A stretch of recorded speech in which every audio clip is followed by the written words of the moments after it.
so many times food ends up being the scapegoat Yeah. for what we're trying to figure out. And if we just kind of give ourselves that space to press pause, get our bearings, remember, I'm in the driver's seat of this. I have choices. Then you can start to look around at like, what's going on here? Because I Yeah. just got all riled up and I don't know why. Yeah. Identify what that is, then decide what you're going to do about it. Hey, guys, it is Alison. I am the host of your show, Alison Answers Mission Awake. I cannot wait to sit down with you today and go over how we are going to crush the mediocrity in your life that has been plaguing our society since the beginning of time. I cannot wait to have a real deal conversation that includes intelligence, fun, excitement, and real actionable steps to make a real difference in the life that you're living now and making it into something you can be damn proud of and excited to live. Sit down, put on your damn seatbelt, and get ready for the ride of your life.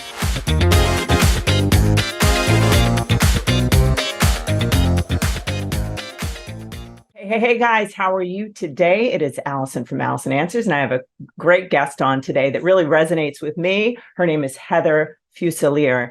And Heather, what interests me about Heather is that Heather is here as a specialist in eating disorders and weight loss and maintenance and healthy living and balance and all of that.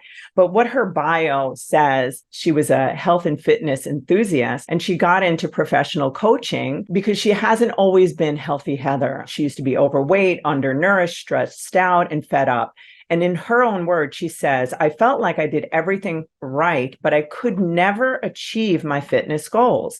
Then I gave up and decided to forget the numbers, forget the scale, and opt out of crazy traps I kept walking into. After my own pity party for a few weeks, I realized I missed my healthy goals.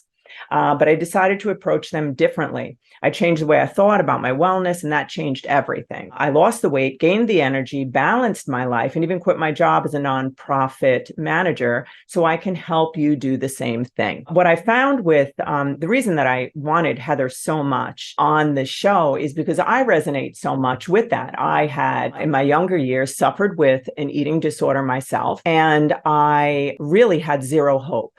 So what I really want to do on this show at all times is that I want to share hope.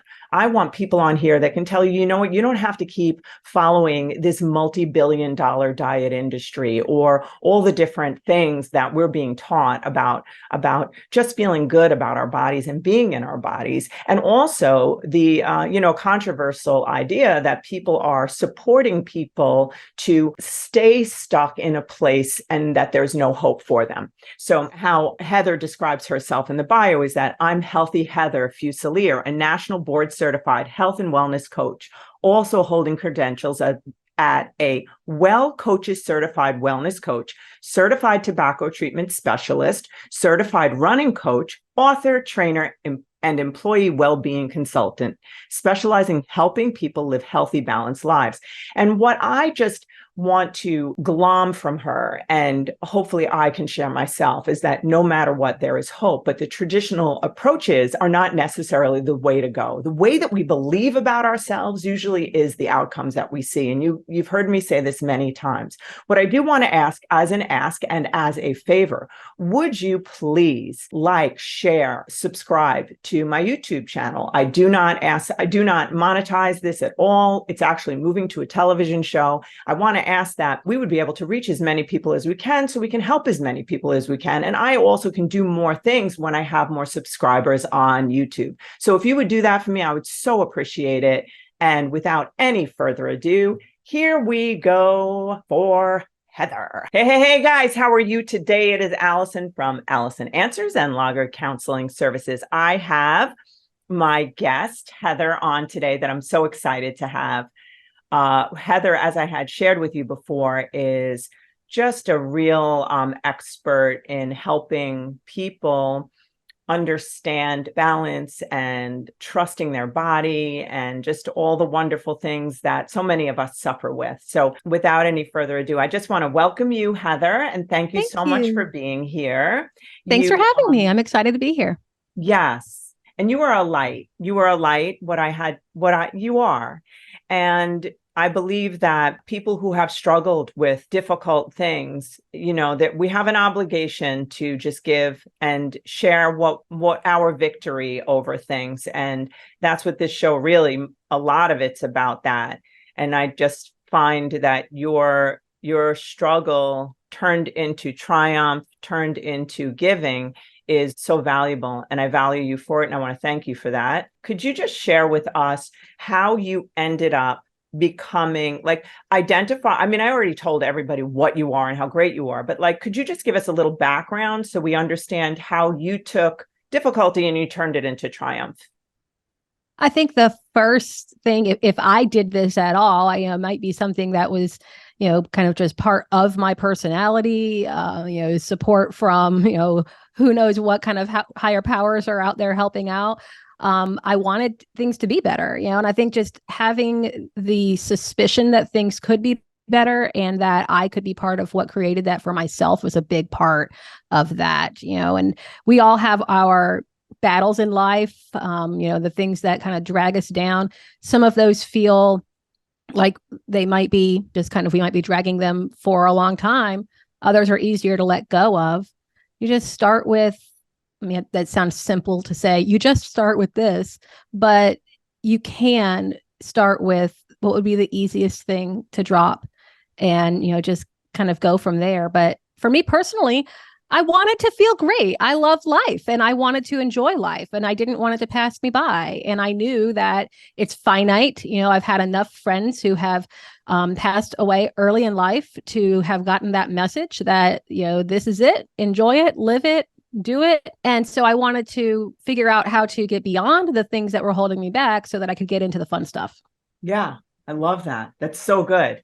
Yes, because it's interesting how you talked about the reason that you're doing this is because you want to like live life, right? Like from that positive perspective.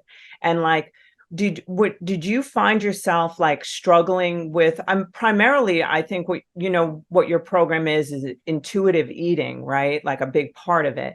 And you had shared with me off camera about what that means, like to be able to trust yourself and eating. To me, with my eating disorder, that was paramount. With all things that I grow in is about when I asked myself, what is my why? And when I found that my why in everything, and I could cry even thinking about it, my why has always been, and I didn't know it, it was to be able to trust that I could show up for myself in this particular way, whatever that goal is. It could be with eating or just feeling good about myself or speaking on a stage, whatever it is. But I could trust myself that I would follow through, that I would be my best person, that I could trust who I am to do that thing. So tell me about that. Tell us about it. When I was younger, I've always had a sense of like being bigger than where I was. And I knew I wanted to do really big things with my life, but I was like a kid, I had to follow the kid rules and, kind of go through childhood. And I couldn't wait to be an adult so that I could finally break out and like be my own thing.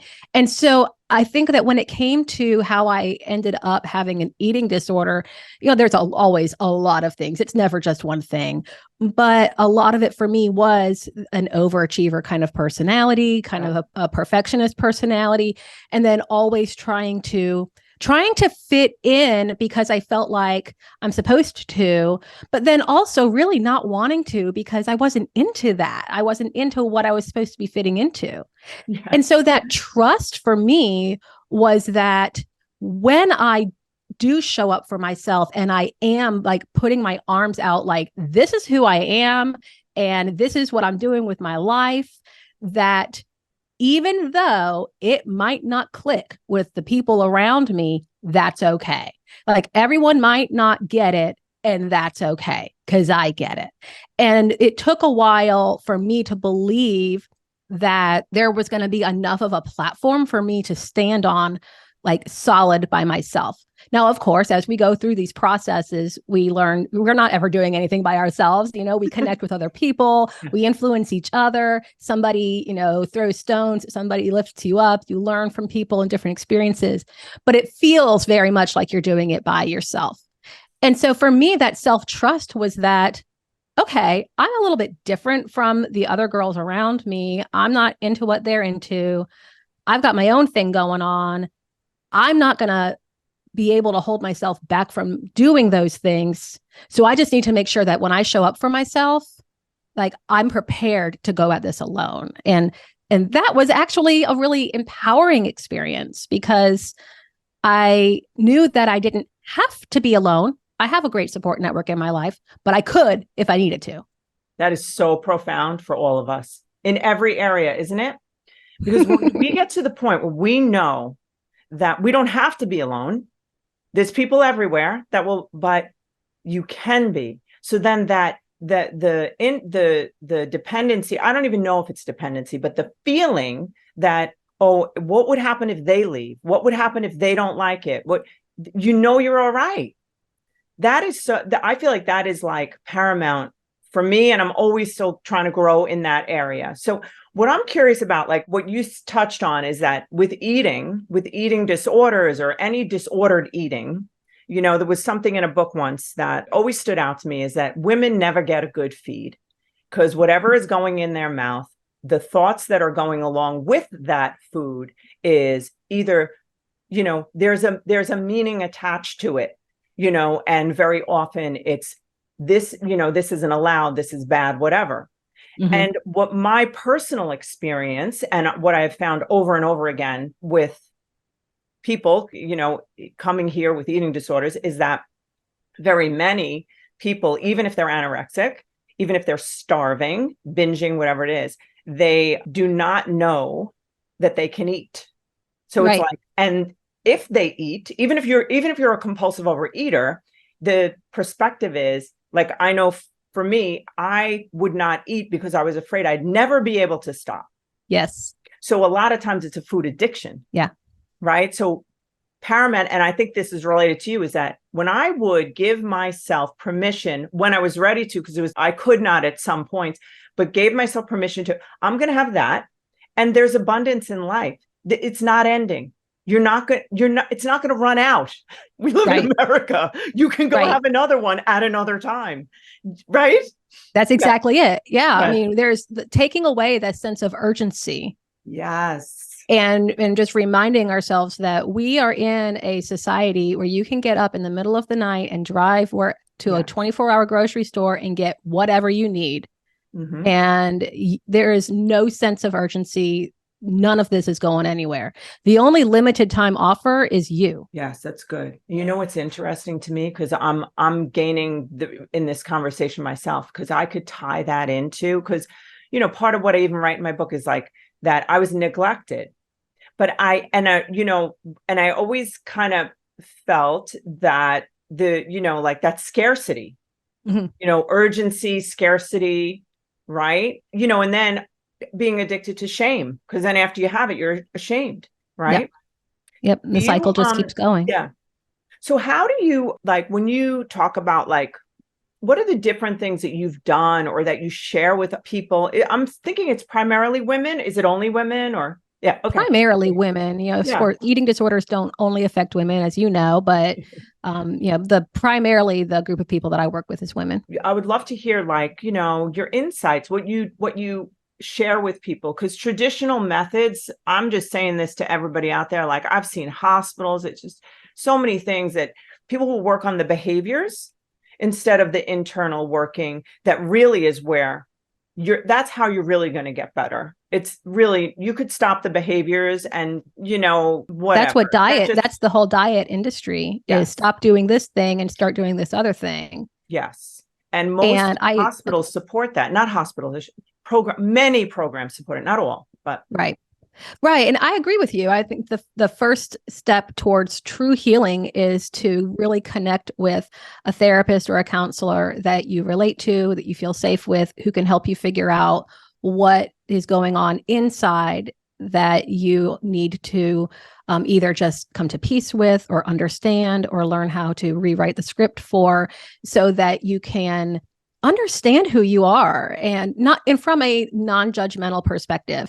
We're not looking for blame. We're not looking for whose fault is this, just what's going on. Why did this happen? now you know, and now we can do something about it. And I found that going through that type of a process from an open-minded perspective of being open to what is this, and then just staying in that non-judgmental space of this is information that's helpful for me to be able to understand my brain so that I can use it to its best advantage. And then, connecting with a group, joining a group of people who have had a similar experience. I teach a class on that is called Am I Hungry? It's not an eating disorder treatment class. It's a mindful eating class, which is a great step for once you've gotten through some of that healing process and you understand what may have been some of your past traumas or just some of your past psychology, just kind of the events of your life that have made you into the person you are today. And once you've gotten to that point where you're ready to start learning new skills, then, joining up with a group of people who are experiencing the same thing that you are, and then just remembering to stay compassionate with yourself. When we are unlearning disordered eating patterns and learning new ones, we really need to give ourselves some grace and some space to do the unlearning part, because that can be even more challenging than the learning new things. And we want to jump straight into learning new things. Like, this is how I do it now.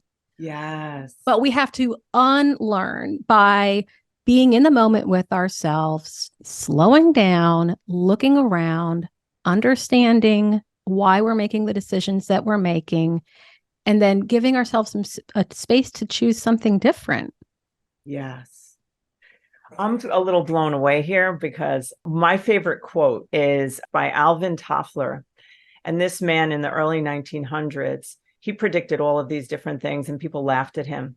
And then when they found out, like, wow, he was really, really so intelligent that he could forecast this. And one of the things he said, the illiterate of the 21st century would not be those who cannot read and write. It would be those who cannot learn, unlearn, and learn again. And that's Absolutely. Everything.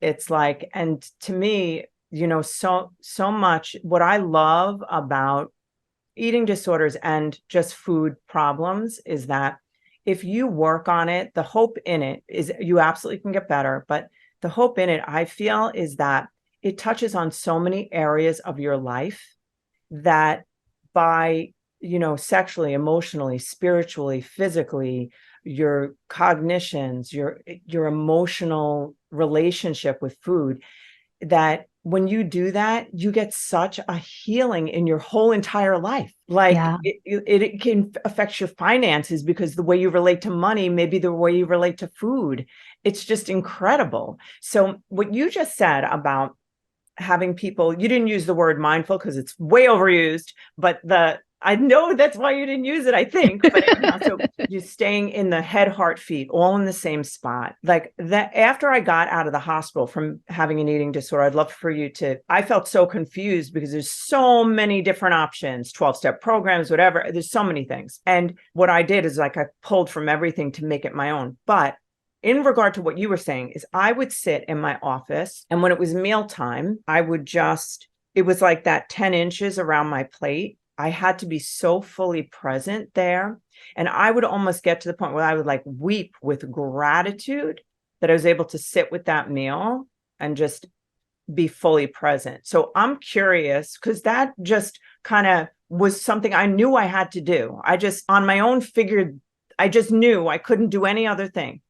So you're doing that with people, you're helping them to learn this. So I'd love to hear your take on it. I think it really does come down to tinkering around with some ideas of what might work for you in that moment, and not having your hopes up on I'm going to nail it today. I'm going to find the silver bullet that is my go-to strategy for the rest of my life today, but to just really focus on one day at a time. It's kind of like when you have a baby and you're a new parent and you don't know what you're doing, and the baby cries and cries and you can't figure out what it is, but then one day you find the magical combination of pacifier with the swing going, with the sound machine, with yes. This is the perfect scenario for my baby to be happy, and it's we've nailed it, we're good. And then the next week, like the baby hates all of those things and you have to figure it out again. Yeah.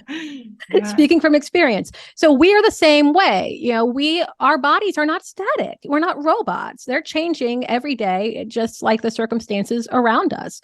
So we have to have that same type of compassion to show up every day as a partner with ourselves, not as a competitor. And to, even if you have to have a dialogue like, okay, here we go. It's Thursday. So let's look at Thursday. What's going on today? What are we going to do?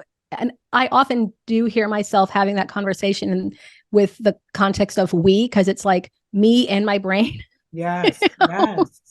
And I have to keep telling her like, no, we're good. We got this. Yes. You don't need to freak out. This is all good. And so I think it is about just kind of checking in every day. And I like to, with my clients, I like to think that through their course of work with me, we're filling up their toolbox with tools. Love it. Yeah. And they're not necessarily going to use every tool in the same day, but they're all available.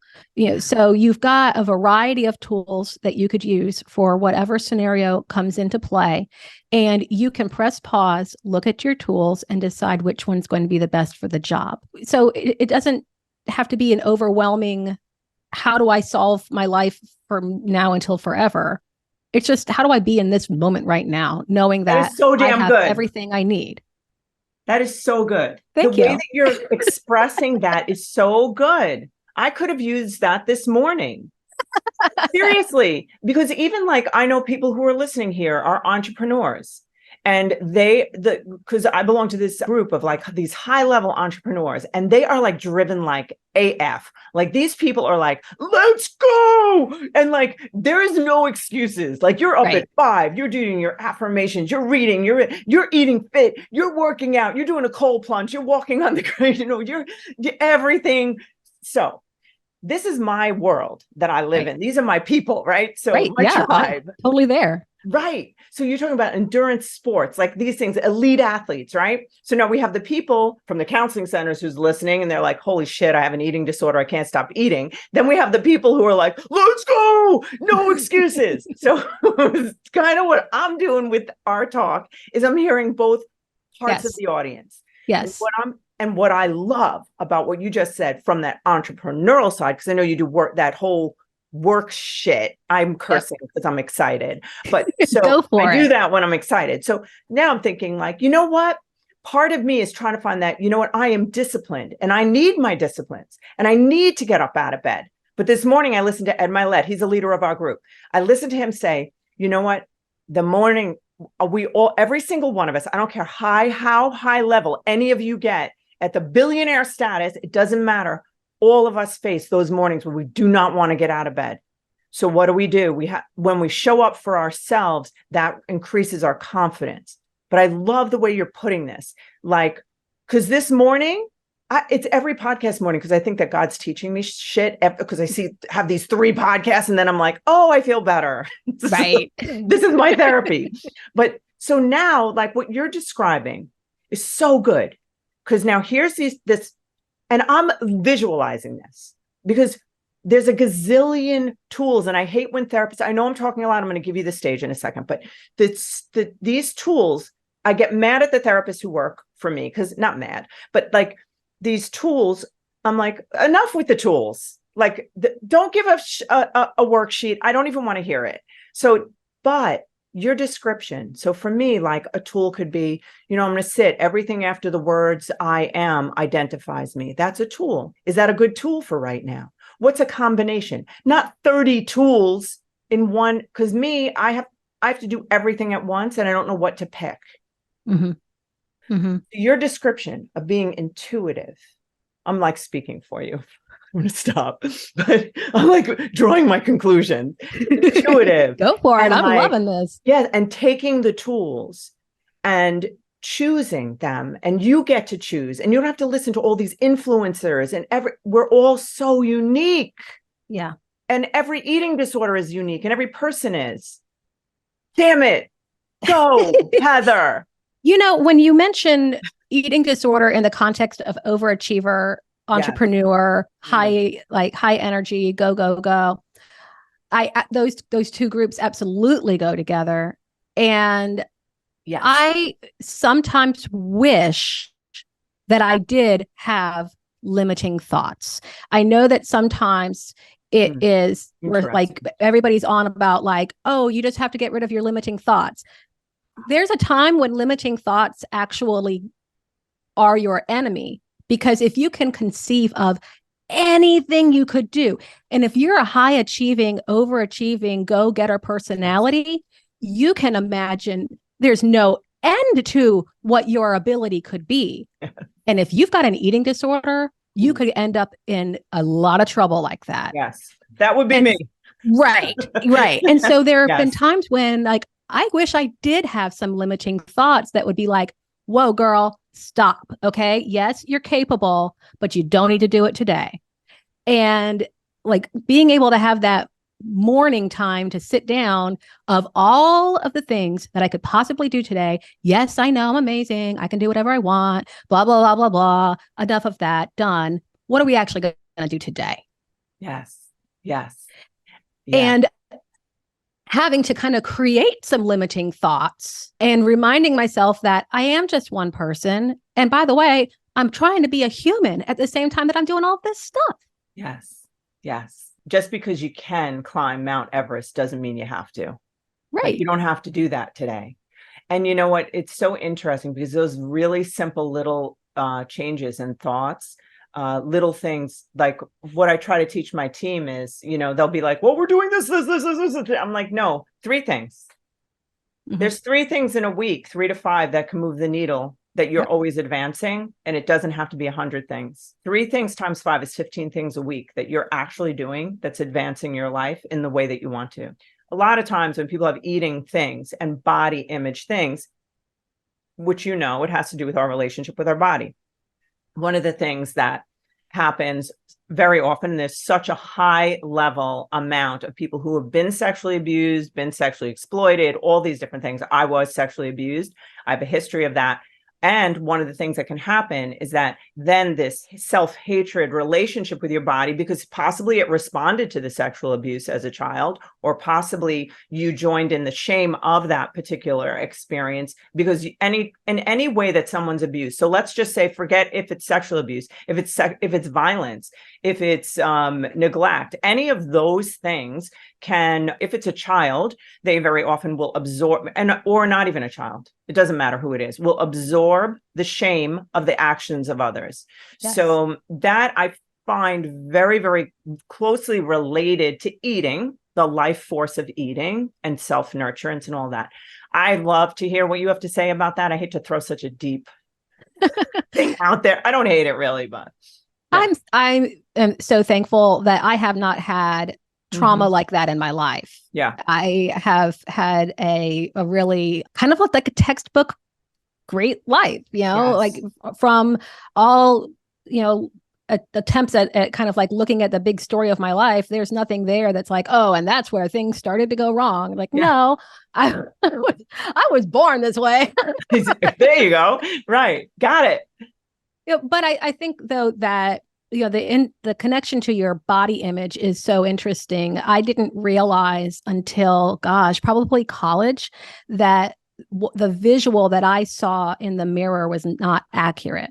Isn't that crazy? I always thought I was overweight, and I still do. I now have learned that I cannot trust the visual image that I see in the mirror. Usually photographs are a good reality check for me. And I know what my clothes fit. So, okay, my body's fine. My clothes fit, my body's fine. Even now I have to remind myself, even your own eyes are sometimes not accurate, and just looking for alternate sources of fact. And, just kind of reminding ourselves that, we're in this with ourselves, and we have to kind of have our wits about ourselves to make sure that the information that we're taking in is factual and relevant and helpful. What's so incredible about what you're saying? I love this conversation. I could just keep going because there's so many, we could go for like 5 hours, because Maybe you couldn't. I don't know. I could, whatever. You'd be I like, could. I got to get away from her because she's driving me No, crazy. no, we're best friends now. I don't know We if you are, know. right? BFF. That's it. When I'm having a bad day, it'll be like 4 a.m. I don't even know where you are. It'll be a bad time, whatever. Okay, so back to what we were saying. So that whole body image thing, what I across the gamut, like I feel like all of these different elements of this topic or this experience, I watch them evolve. And one of the things that fascinates me that I have learned, because I'm very into like experimental psychology, that's my undergraduate degree. So I'm always experimenting with myself. And one of the things I would do when I was heightened in my eating disorder, and I know that so many people are going to resonate with this, I could cry even feeling it, is that feeling of not knowing the truth about what you look like is so, honestly, that feeling, it was unbearable to me. And I was always looking, like I would be walking with a guy and I'd be like, could you just point out somebody that I look like here? How many girls do that? Right? You got me, right? You know what? Yes. Yes. And just please, someone tell me what's true so I can then act in relationship to that, because all I saw. So what I started doing, which it actually helped. I don't know. I mean, I don't even know if I should give this as advice, but this is what I did. Yeah. Disclaimer alert. This might not Okay, be this is just what medical I advice. did. Okay. No suing and no haters. If you're going to hate, just don't comment. But anyhow, no, it's okay. So basically, but prior to looking in a mirror, I started to practice this. It freaking worked. Okay. So when I was if I just a cold went up to a mirror, it was always going to be bad. Yeah. When I prepped for the mirror, what I would do is, it's crazy. I would just go, Alison, I break the power of any distorted images that I have in my mind. I have the most beautiful legs, arms, and not in like this candy coated way, just like I am taking charge of my perception here. And I would like, and I'm a person of faith, so I would see it as like evil that was like giving me the false image of myself. So I would say I break the power of anything that's not from you, God, about my body. And that and then I would walk up to the mirror. I swear to you, I would not see what I would have seen. Yeah. And I started practicing over time, meditating. And you know what I did for years? Wait till you hear this shit. I just would say it. It became, how you have like these thoughts that just keep repeating. They're actually, they're on a loop. They're electrical impulses. So I'm like, I might as well just do them. So what I did was I would go, I am long, lean, tight, and smooth. I said it for so long, I didn't even know I was saying it. You know how it just becomes like part of the recording? And I don't want to sound like weird and conceited, but I became long, lean, tight, and smooth. Anything, my body changed because I told it to. But I don't mean in a commanding way. So I'm going to stop talking. I would love to hear. So do you see what I'm saying? Like all this. Yeah. I've had the same conversation with my husband of like, okay, so in this crowd of people, which person looks the most like me? And he is just looking at me like, are you serious? Yes. But it's a real thing. And anybody who's listening who has had that experience, you're not alone. That is a real thing that is a legit way to feel. We get that. And I had a kind of a similar experience with my mirror. I had to stop making anything about image and all about function. And so I was able to look in the mirror and be like, this body has done a triathlon. This body has done an ultra marathon. This body has done a marathon. And, just kind of reminding myself of what my body can do. But then also reminding myself of just the times that I have seen how I feel on the inside. Do you remember when that meme started going around that's like how I think I look when I'm running and how I actually look when I'm running? I'm not sure. Yeah. Okay. So it's like one says how I think I look when I'm running, and it's like an Olympic athlete and like her hair's blowing in the wind and she's gorgeous and like she's got a six pack. And then it's like how I actually look when I'm running, and it's like, it's like a monster running down the road, like sweating and fat and flabby and like out of breath. And it's just kind of a nod to that self-image that we have when we're doing something really powerful and strong. We're proud of ourselves. And then that glitchy reality check of like, oh no, it's me doing this, not some like hot model girl. And on one element, that was funny, it's like, yeah, that's funny. That's what everybody experiences. And on the other hand, it's like, that's actually kind of what I'm experiencing, but the opposite. I think I look like the horrible slob. Yeah. But I actually probably look a lot more athletic than I'm giving myself credit for. Yeah. So I just had to keep reminding myself of those times that I noticed that and have those same types of mantras of this is what my body looks like. And I'm going to go out and have a day. Yes. And that it's interesting. And this is like another part of this that if anyone can hear it, it's like the information that's coming into our eyes, that, the psychology of perception. We are gathering probably about, I can't even remember the number I used to know, but it's like 0.1% of accurate information that's coming in. And everything here in this 3D world is very, very slowed down vibrational reality. And so our perceptions, so much of them are created by us in our mind. And that I just want to just piggyback on something else that I'm actually going to take it to a different direction, because what I really think that everybody is so desperate for right now is authenticity, another overused word, but just being able to be a human being, and then just becoming the best of that unique, like we're all snowflakes. Not one of us is the same, and we're so desperate to be the same. And if we weren't desperate to be the same, what a world we would live in, because how unique we are is so beautiful. I think so. And I'm not sure what was there a question? No, it's I okay. cut you off. No, I would love to just hear what you're saying. We're just like talking in my living room or your living room. I agree that the word authenticity is overused, and it's really a shame because it's a great thing. It is. It is. And when I am feeling my most authentic, I'm often surrounded by people who support me and affirm me and, share my interests and celebrate what I'm into. And then I'm also able to be in a role of that for somebody else. Yes. And that just keeps that whole cycle going. Yeah. I think that guys too, but I often think about this in the context of girls, even though we have this whole social media monster that can wreak havoc on self-esteem and self-awareness and all of that for girls. I think we're also at a place where being an authentic version of yourself is more easily understood and easier to do.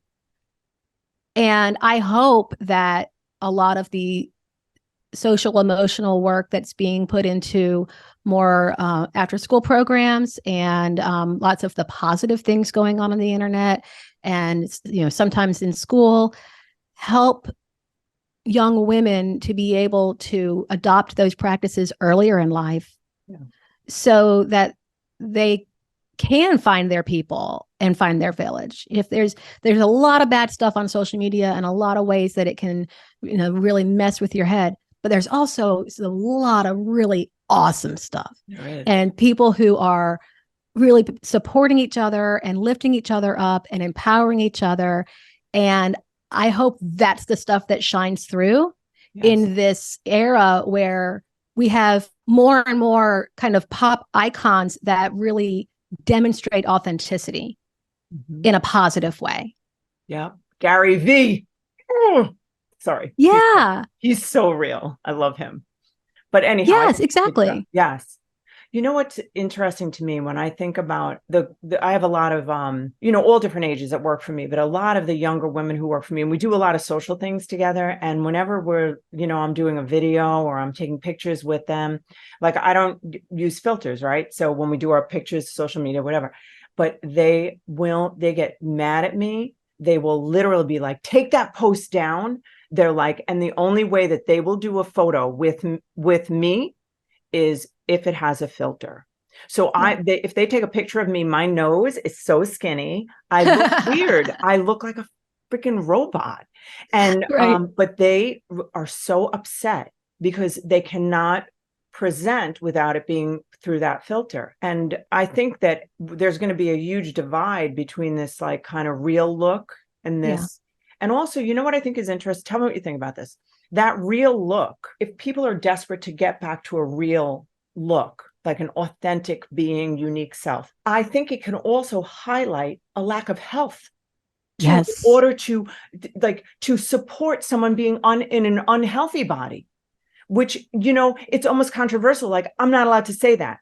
I'm not Right. allowed to say it because I'm thin, that I don't think it's healthy to support young women to stay in an unhealthy body weight. That's not good for them. And I said it. I hope people aren't mad at me, but yes, love your body and love it today. Well, and I think that's a really powerful statement because Yes. you can love yourself at any stage of Yes. life. It doesn't, your body is going to be in different seasons of its evolution throughout the course of your lifetime. And it doesn't have to check certain boxes in order for you to love your body and appreciate your body. Yes. But I think that there's a difference between loving yourself while allowing health problems to continue. Yes. Because you're saying, well, I'm going to love myself. Well, then take care of your body. Yes. Now, I'm a big proponent of health at every size, health at any size, that you can go and live your life however you want to. Your body size is your choice. You can decide what that's going to be. But I hope that women won't, that we're getting to the end of when women feel like the way they feel about themselves, they put through the filter of their physical sense, their physical state. Yes. Yeah. It's interesting. I agree. And but the part of it that almost becomes like rebellious, like, because I know, like, one of the exercises I would do for myself and also like for clients is I would have them give their binge a voice. So like an example of my voice in a binge would be like, I hate everyone, F everyone. I'm going to do what I want to do. I'm not going to, if you want me to have this body, I'm going to, F you. And so it was like this angry, like, I'm going to binge out. I'm going to take what I need because I can't get it any other place. But the other thing I would do is this other thing where I'd write a letter to food and determine the relationship that I had. And you know what I discovered? This was back then. I don't think it would be the same now. It definitely wouldn't be the same now. But that I wrote the whole thing out, the whole letter. Then I covered food. And then I read it. And we do it with clients. Like, okay, dear food, and anything I felt. I love you. I hate you. I want you all the time. But every time you come around, I feel like shame, all this stuff. And you know what, who it was really could be written to it. So then I asked the clients, well, what else could replace that word food? Dear. And it was men in general. And in general, I love you. I hate you. I want you. I need you. I don't want you. I want all of you. I don't want any of you. I'm going to throw you up. I hate you. Whatever. Right. Yeah.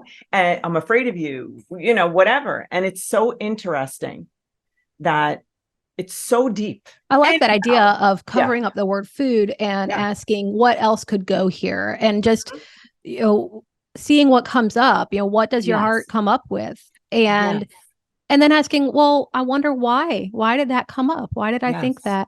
And not saying that, oh, well, here's the answer to your life, but just, that's something to think about. It is.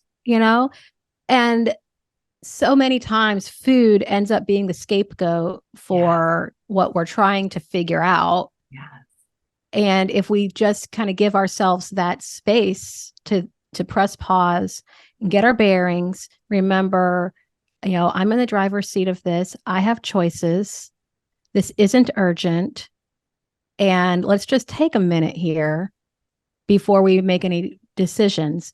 Then you can start to look around, kind of think of it as like literally pressing pause, and like everything around you is frozen, and you can kind of look around like you're in a bubble at like, what's going on here? Because I just got all riled up and I don't know why. Identify what that is, then decide what you're going to do about it. I love that. If I could have you repeat it, I don't know if you can, but you said like, and you said it twice. I loved it when you say press pause,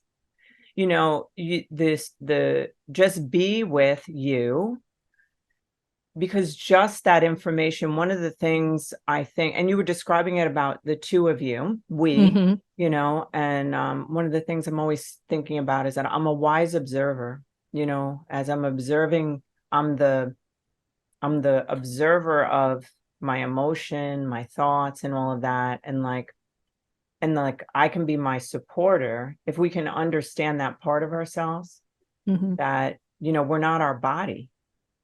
Right. Yeah. And we're not our own competitor. Exactly. I love I that. hear people say all the time, I've got to get back to this, get back to that. Like, why don't you just move forward with what you've got?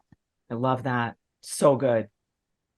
I had a tragedy in my life a couple of years ago. I lost my husband, and I saw some like a meme or something, and I actually used it, and it was like saying that, what am I trying to get back to? I am never going to be that same woman ever. Right. But can I embrace all that I've experienced in that mix of shit and glory and beauty and sadness and horror, all of it together. And it's going to be a beautiful thing if I decide for it to be that, right? Yeah. So I love that. There's so many good, not just good, there's so many golden things that you're saying here that I know I'm talking a lot. I usually let the guests talk a lot, but I'm excited. I'm sorry. So I'm totally going to give you a voice. This other thing I would do in my eating disorder, I would go, when I got out of the hospital, I did 90 meetings in 90 days. I went to a meeting every single day for ABOA meetings. That's anorexia, bulimia, Overeaters Anonymous. So I did that because I believe in the philosophy of the 12-step program tremendously, except that you're sick forever. No, you're not sick forever. I don't believe that. I don't believe that either. Yeah, no. And that confused me, but I just decided to take the different things because it's my life, right? That's what you're talking about. But what I was going to say is there's so many meetings that suck, that make people not go. Right. If anybody hears this, even if you're an alcoholic, drug addict, gambler, it doesn't matter, because we do addictions too. So the point is that if you can say, no matter what, and this is what I did, I took a little pad and I'd say, no matter what, today I'm getting a pearl. I don't give a shit what I have to do. I don't care whose mouth it comes out of. It's going to be one sentence that's illuminated to me. I'm going to use that one thing for 24 hours till the next day. That's how I'm going to get through this. What I was going to say about you is that this podcast has so many of those pearls that someone could listen to this and just hear one in the first couple of minutes, the things that you say, press pause. I want to hear you say it again. Say something magical again. You have so many pearls. How would you help? I'll give you a scenario. How would you help someone who came to you and said, I cannot stop self-loathing? I mean, we have that tremendously. I'm going to actually give an example. I got somebody who's much later in life, probably in their 60s. Their family just wants them to eat. They basically have not had a good meal, literally, their entire life. They were bullied as a child, a person who really literally hates themselves and cannot imagine ever really having a full meal. I mean, we actually have somebody like that. So like what, and the pressure from the family for them to get better, and that kind of thing. I know that's a tall order. No magic pill, but there's no magic pill for that. Yeah. I'm not a licensed therapist. I'm not a licensed counselor. I want to stay in scope, but I for one am praying for her. And that sounds just terrifying and so defeating, to be in a place where you feel that way. I think that the fact that she's showing up shows that she cares. Yeah. About the possibility of caring, that there's the possibility that I could care for myself. And so I'm here for that. I like to remind myself about how quickly our energy can change based on our perspective. And if you've thought about a time when you're waiting for a phone call and the news on the phone call is going to change, it's going to be a huge medical diagnosis, or you're going to find out about the safety of a loved one, or it's a job opportunity, or it's something that's going to change your life. and you're in knots. Your stomach is a knot. You feel sick. You're nervous. You can't think about anything else. You're just laying on the couch. You're just totally in this zone of anxiousness. I cannot do anything about this. If the news on the other end of this line is going to change my life, and I feel completely sick and paralyzed over it. And we've all been there. We've all been there. A kid hasn't checked in after curfew, and you imagine laying in a ditch somewhere. Yep. That's your reality. That's where you live right now. And your body is responding to that. It's tense. It's coiled up. Your blood pressure's up. Your muscles are tense. You're probably just in a complete wreck of a self right there. The phone rings, and it's good news. In an instant, yes, you are elated. Everything's wonderful. yes. The sky's the limit. You're relaxed. You're popping champagne. You're celebrating. You're able to do so much more than you ever thought possible because you got one new piece of information. Yes. Mm-hmm. And that's your reality there. And your body responds to that. Yep. And we can do that for ourselves. The entire state of your body changes, and your perspective on the world changes with one piece of information. Yes. I love this. I could go crazy over what you're saying right now. Because I use the example of, like, let's say a guy or girl broke up with him and he's devastated, can't get out of bed for days and days and days and days and days. And then he gets a call and it's a girl and she's like, you know what? I realize I love you. Now his entire energy in his body's high. And I think, I'm not sure if you're exactly saying this, but I think that we have all of that physical energy in our body. Like, the energy in our body could probably blow up the Eastern Seaboard. And we just don't realize, and we can access that. Regardless of what's outside of ourselves. And I think that this is like that higher level of consciousness that if we can start to get to, that in spite of our circumstances, I mean, I've had a lot of trauma, but you can make a decision within a trauma that how you're going to do this. Like, I remember I said to my kids, like day 3 after my husband died, we have a choice. And no matter what, we're going to gain more than we lost. And that's what we're doing. That's our plan. And if it takes us the rest of our life, that's what we're doing. And we've done it. We've been doing it. Like, what did we gain? How is today? And it's focus, right? How can I make today? Right. Yes. Yeah. So, So when I'm thinking about that patient of yours who has, she's having a hard time showing up and even loving herself. Yeah. I want to kind of peel back about, so imagine she gets that phone call and she gets that piece of good news that changes her perspective. What was it? What was the good news? What did that symbolize for you? Yes. Was it relief? Was it hope?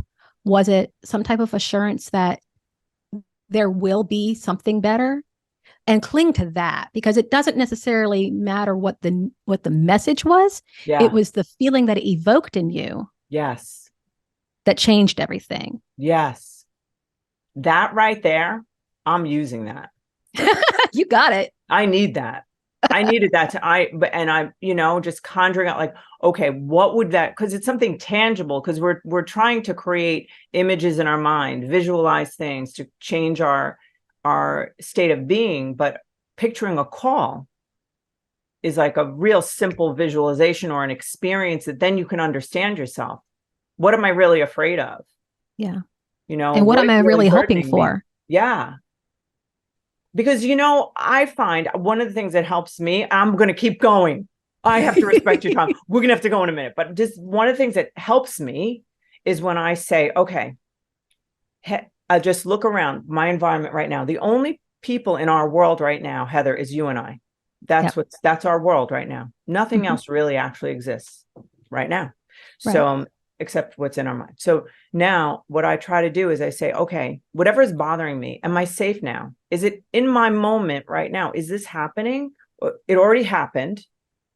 It's not happening now. Like, even in grief, like I've said, you know what? One of the things I'll have to tell myself when I'm really sad, I'll say, you know what? How I thank God Almighty that it's not day 1. Right. That I'm not living that exact reality that day. Now it's a different form of that, but it's not yesterday, it's today. Yeah. And it's like, we got through that unbelievably day you never think you can get through, you get through, right? So what else? Is there anything that you would want to share here? I mean, we're going to share all your stuff. We're going to do all that in the show notes. And I'm going to ask you where people can find you and all of that. But is there anything important that you just want to share that you feel like you didn't get to say because I'm talking so much? I don't feel like you've talked so much. This much, but yeah, I don't feel like you've talked too much. The whole thing that I want to say to the world is like, I love you guys. I want to help you get what you want in life. So if I can be helpful to you, let me know. And I totally, truly mean that. We're all in this together, and none of us are expected to figure this stuff out alone. And if I have skills that could be helpful to you, then give me a shout and let me know, because I want to help. Love that. Yeah. And how would people shout out to you? How would people find you? Heather Solves Everything. That is that's so good. That's the name of my website. And Heather Solves Everything. If you just Google Heather Solves Everything, you will see my smiling face, assuring you that I can help introduce you to people who can actually solve your problems. That's my website. That's my Facebook. It's my Instagram. It's all the things. So yeah, just look for Heather Solves Everything. And the class that I'm enrolling right now is all about mindful eating. And you can find that on my website as well.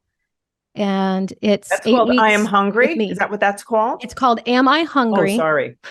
Am I Hungry? Yeah. And it's a mindful eating class. It's 8 weeks online, small group. It's not a recorded class that you self-study. It's a live interactive class with me as your guide. And it's just another option for people who suspect that there's another part of them that they've lost touch with and they want to get reacquainted. Oh, that's cool. So like in that group, there'll be a group of people who are, when it says, am I hungry? Like, do you explore different things like body image? I'm imagining you're doing what you're doing here, like helping people pause, right? What would they expect? So when you register for the class, you get a copy of a book written by Dr. Michelle May, who created the Am I Hungry program. It's called Eat What You Love and Love What You Eat. You also get a companion workbook, and we use both of those throughout the 8 weeks. What we really do is start to understand the eating cycles and our different unique patterns and tendencies. Different types of triggers and signals. We learn how to press that pause button. Cool. And we start filling up that toolbox with tools that we can use. Now, the content of that class is on food, but the skills are applicable to so many different areas of life. Of course. Yeah. And what would, I'm just doing this because I want to clear any questions that somebody might have, because I do think that somebody who's afraid of food would have an immediate reaction to, which I know wouldn't happen, but are you telling me to give myself permission to things that I can't give myself permission for? So I'm curious what you would say to them, because when it says, like the intuitive eating sometimes is frightening to an anorexic. So yes, I would say if you have not gone through a therapy program and gotten to a point with your therapist where you feel like you're ready to start learning some skills for mindful eating, then you might need to still do some therapy, because this program isn't therapy. It's really skill building. If you are still afraid to eat and it's limiting you, absolutely see a physician, a counselor who can help you with that specifically. We do encourage there's no restrictions or rules on what you eat. It's about learning how you eat, not what to eat. Yes. I've been in a place where I've been afraid to eat. I remember the day when I celebrated because I ate an egg and I hadn't eaten it. I'd been afraid to eat an egg for so long. Yes. I know what that's like. Do the work on that. And when you start feeling like you're ready to start building some skills, then you come into my class. I do want to say something about that though, because the fact that you know what that feels like makes you possibly, and a disclaimer, don't, hold me to this, but makes you possibly more able to help someone than a physician. And the reason I say that is that we see so many people who come in here who are afraid to eat, and then they're told by physicians and nutritionists the only goal is eating. Right. Like, oh, well, then I'll just So- do that. Duh. Right. And they can't. Now that is the only goal. So now for you, a person who understands the difficulty of eating an egg, who can share that understanding with someone who's not going to pressure them to eat the egg, but is going to help them understand their fear of the egg. I mean, I'm thinking you do that, right? Yeah.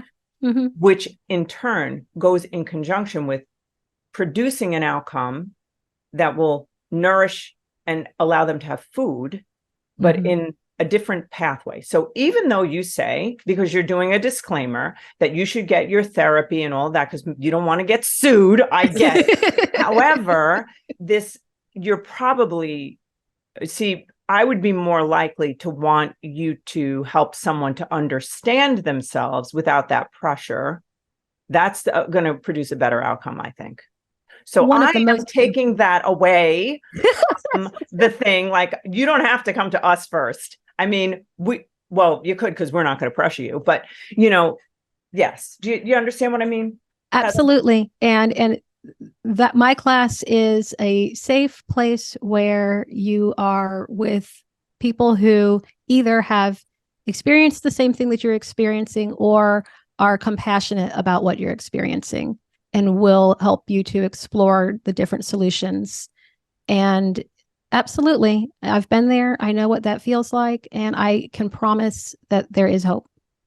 I can honestly tell you that just from suffering from an eating disorder, I really feel like that is what I always needed most, is to be understood and not judged, because we're judging the hell out of ourselves, right?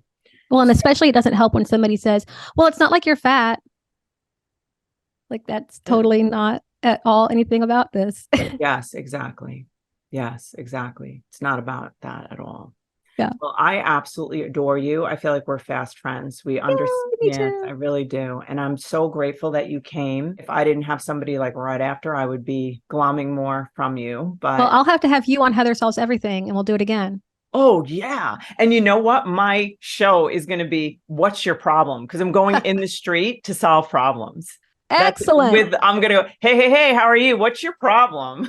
Oh my gosh, that's going to be awesome. Yeah. And then we're doing another thing where people can ask any question that they're too afraid to ask anyone, and we can solve it. So fantastic. I tell people all the time, I can solve any damn problem. Yeah. Problem solving. If I can't, then I know who can, and I can. Yes, exactly. You. That's what I mean. Yes. There's always a solution. Yep. Okay. We have to end. It's a wrap. Thank you so much. You're the best. Thank you. Guys, thank you so much for listening to the show. I just want to say to you that we are all together a part of the Mission Awake, a mission that's going to stop the mediocrity that's plaguing all of us. So if you got something here today, I ask that you would be a part of this mission and you'd share it with whoever you can. Take a screenshot of the show and share it on your Instagram. If you are looking for me, you can find me on social media platform Instagram, Alison Answers, or Lager Counseling Services. And give us a review and subscribe, if you could, to YouTube, Alison Answers. That's where you're going to get a lot of content. I drop stuff every day, goofy stuff, all different kinds of stuff. 5-minute videos that just get you moving in your day. Have a great week. See you next time.